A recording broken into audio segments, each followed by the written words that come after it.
Welcome! In front of me I have MediaTek MT867 and I'm gonna show you how to soft reset this device. First we need to wake up the screen on our watch. To do it, press the upper button, then press and hold the upper button. When this menu appears, tap on the check mark to confirm and turn off your device.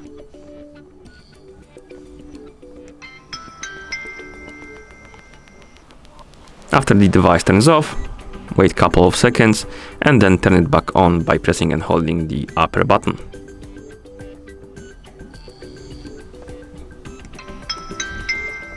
Like this. And that's how you soft reset this device. Thank you for watching. If you found this video helpful, please consider subscribing to our channel and leaving the like on the video.